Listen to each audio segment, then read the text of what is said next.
What is up, guys? We are here for the livery installation video. Quite a lot of people on the modern update video asked for a video on how to do the livery. So this is what this is. It's fairly straightforward. It's a little more straightforward than the helmet video. So it shouldn't be too long. Around about 10 minutes, give or take. And this works for all the cars. So the first thing you're going to need is the 3D model of the car you want. The link will be in the description to this. Just give it a download. It's by Marco, who did it for the last year's game, and they're honestly so much easier. They don't include the decals for any of the cars, but we'll get around to telling you how to get the decals for the car so you can actually edit that. So this is primarily just for the paint of the car. So what you want to do is go to wherever you downloaded and saved the 3D models, open up whatever team you want. So in my case, we're doing Toro Rosso today. So open up the car you want. It's going to come up blank. There's one for the Ferrari of the decals, but we're not worrying about that today. So there is the car on its own with its blue colour scheme. So on the right hand side, you've got a list of all the layers that you want. You want to look for the one that says paint. They don't always say paint, but primarily one of them does. So just find it and double click it open. For most of the cars, the UV mapping is horrible, so it's a tiny little square. You probably can't even see it on the video. So what you want to do, you want to just duplicate the layer and then just paint over it. You can do it color overlay, do whatever you want.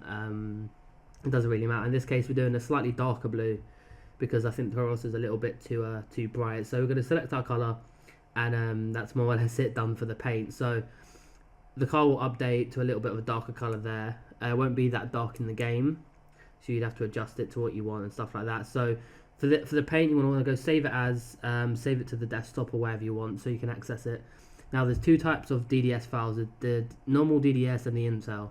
Make sure you do the NVIDIA DDS one, which is just says DDS. So save that. Doesn't matter what you save it as. You can save it as whatever you want as the name. The only thing you'll need to do for the actual saving itself is on the drop down bar there's a few DDS files. The one you want to do for this is DDS1 no DXT1 no alpha. That's the one you want for the helmet and for the car paint. So that one's done. So then that is the paint done for the car. Now we're going to move on to the decals. So this is a program where you can view the car with the decals and paint, which is a little bit easier for us modders. So the two ways to do it is open up your ERP archiver, go to asset groups, vehicle packages, cars, open up the Toro Rosso. So we can't export still at this point in time, which kind of sucks. So if we go onto it, you'll be able to see the decal here. So what you want to do to get this, if you go File, Export All, wherever the directory where you just open this from will have all the textures. So that's one way of getting it.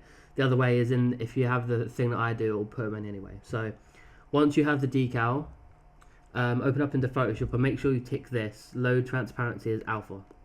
That is critical for the decals to work. So it'll come up with all your decals and a black background. The black background we'll get into in a little bit. That's really, really helpful in terms of that. So we're going to change it up a little bit. We're going to add a few of my career mode sponsors onto the Toro Rosso.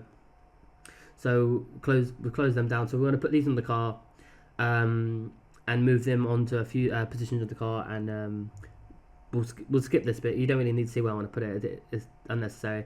So we're going to move on. You can see I've got the Nexon and the Scenic logo on the car, on the rear wing, and obviously on the side panels of the rear wing. So what I want to show you now is how to actually make sure it works in game. So we're going to bring in a new image. We're going to bring this in, and I'm going to show you how to do it exactly. So we're just going to change the color because the blue wouldn't really work on the Toro Rosso. So how the alpha channels work is there's 5 alpha channels, I believe. I think there's 4 actually.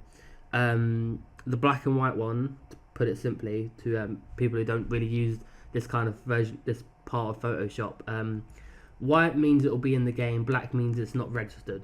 So in the alpha channel, that's black and white.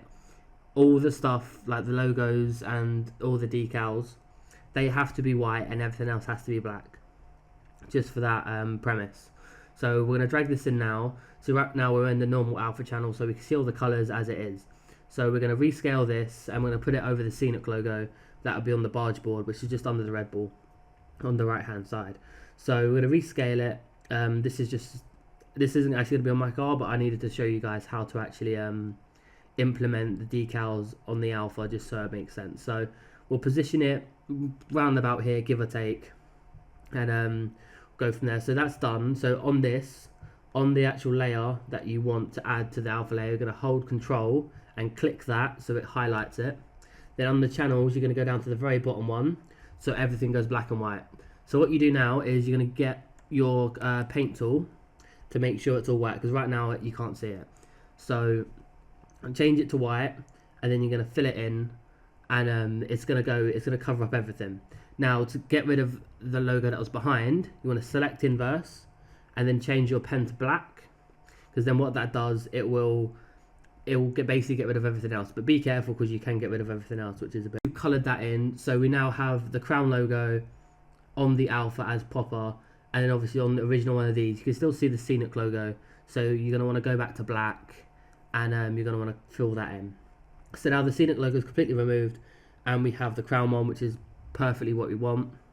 All of this will be done because I did this beforehand to save a whole lot of time in this video. This video will be like 20 minutes long if I was to do it manually. So once you've done that, what you're going to need to do is you're going to need to go up to image and then change the size of the image. So change the image size. Yours will probably be 1096. Change it to 496, which is what I have. I've already rescaled it. So yeah, change the image size. This is crucial, or it'll be a bit more pixelated than normal, thanks to the bitmaps not working. So once you've done that, you can save it as normal. It's slightly different to the other one. So you want to go File, Save. This time you're going to go DDS, same as File, Save. This time you're going to go DDS, same as last time, more or less. Again, save it wherever you need to. And this time, instead of DXT1, you want to go to DXT5. There's two DXT5s, it's the first one.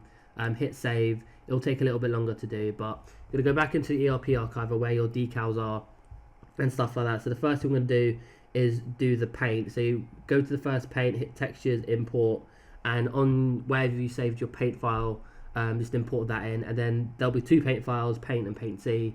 Do the same for that, just so it copies over perfectly fine. So once that one's done, so you've got the two paint files, which are pretty much golden at this point. Then we've got the decals next. So there's two different decals. What first one is this one, where your image. So you're going to go textures, import, wherever your decals are. I'm not sure, again, wherever you save it, it really doesn't matter, as long as you get it in. So for this, you want to go to common, vehicle package, if I can find it myself, there we go. Teams, our case Toro Rosso, and then when you open all this up, it'll be decals. There'll be student decals. So do the first one, that's fine, and make sure obviously it's like the same size as this as it was originally. Then there'll be another decals. You just basically save it over. You can use whatever color you want. In honest, I had a specific one, but you can more or less use whatever color. Because in the old F1 games, for the car backing, you'd have to have like a specific color depending on what you'd want it to do. So for me, I just used this one, and it made honestly no difference whatsoever. So I don't think it matters what color you pick. It might do, but the only reason you change this is because otherwise you'll have some of the old decals faded into your new one, so it'll be a bit weird. So then just change, once you change both the decals, both the paints, you're set. Then obviously hit file, save, and then once that's done, you can go into the game, and we're going to go check it out now and see how it looks on our car. Here it is. You can see we've got the Nexon and the Scenic logo on top of like the chassis, right next to the cockpit. Worked really well, and you can see on this we've actually got our name on the shark fin. So the shark fin's got our name on. There'll be a different video for that. I just wanted to show that it you know, it works. As we're going to try and line up directly on the grid slot. But there you go. See, we got the Scenic logo on the barge board, Nexon and Red Bull on the rear wing. Our name obviously on the shark fin, like I just said a second ago. And yeah, I mean it's a little bit pixelated to a degree, like it's not crisp. That's because of we don't have the right bitmaps at the moment until there's an updated version, but it still works perfectly fine. You can see number 16 on the side as well, and that's really all there is to it, guys. It's really no different to anything else. And obviously on the rear wing as well, got the necks and on the back as well. But that's been it for this video, guys. If you have any issues at all, make sure to comment below. The best way to do it would be to direct message me on Twitter. Honestly, that would be the easiest way possible. So my Twitter will be on screen now. I hope you enjoyed this video, guys. Any issues, let me know, and the shark fin tutorial will be out soon. Until next time, guys, I'll see you later. Bye bye.